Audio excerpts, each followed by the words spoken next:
I mean, I know you ask lots of questions, but if you had one that was a favorite, a reliable question that you kind of leaned on, what would that be? Why does this matter to you, and why is it worthy? Now, what's the power of that question for you? The power of the question to me is, first of all, people we have a bias for what I call activity and action, as opposed to standing back, reflecting. By the way, being both aware and self-aware, understanding that when we are doing something, we're doing it with other people or other companies or other partners. And if we're not quite clear about why is it we need to do this together, what's in it for them, what's in it for us, what's our rationale.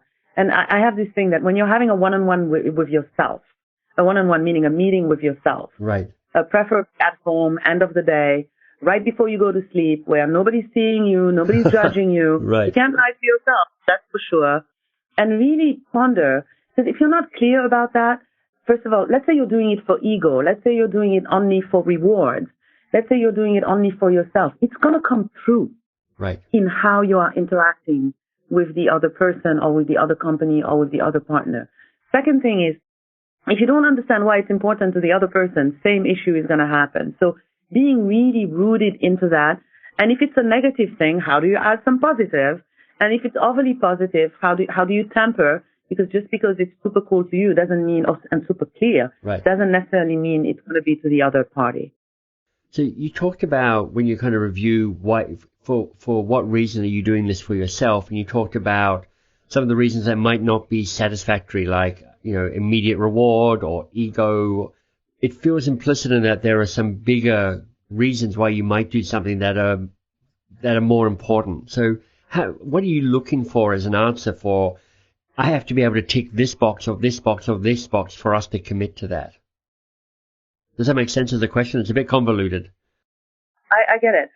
My personal philosophy is that any interaction has to end up in a win-win for it to be healthy, sustainable. And so if you're very clear about what's a win on your end, but you have the generosity to at least start understanding why it would be a win on the other end too, you've already made like tons of steps into the greater good of achieving the goal. Right. Second of all, I think it prepares you for asking yourself the next set of questions, which is, why is it important? How is this going to work?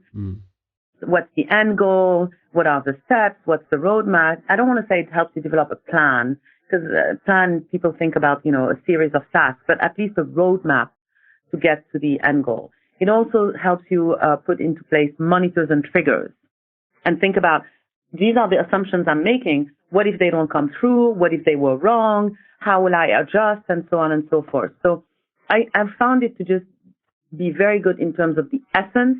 Now, by the way, I always say, with that will come the rewards, right? Whether it's money, whether it's promotion, whether it's achievement and success. But those are outcomes. Right. They are a consequence of having achieved. And focusing on that, I think, is key. And so I guess I'm going to go back to impact, achievement, and the reason why that's important are still what I consider to be the compass. Beautiful. And I love how in all of your answers in this conversation and the previous conversations we've had, you're constantly a champion for the generosity, for seeing the other side, for understanding that there's more than one point of view in the world and one way of standing and showing up in the world, and kind of being that bridge and that blend between these different points of view. It's really wonderful to see.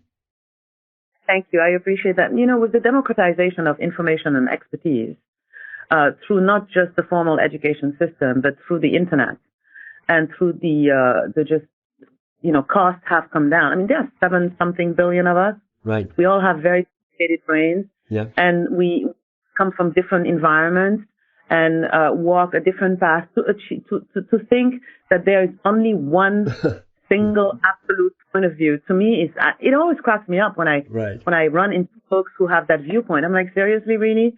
Wow, good luck for a very interesting life, and I hope it's not too miserable for you. Right, exactly. Get used to disappointment, because it's probably not going to play out the way you think. Hey, it's MBS here. I love to answer a good question. So you can either email me at teammbs@mbs.works, or just drop it into the comments below.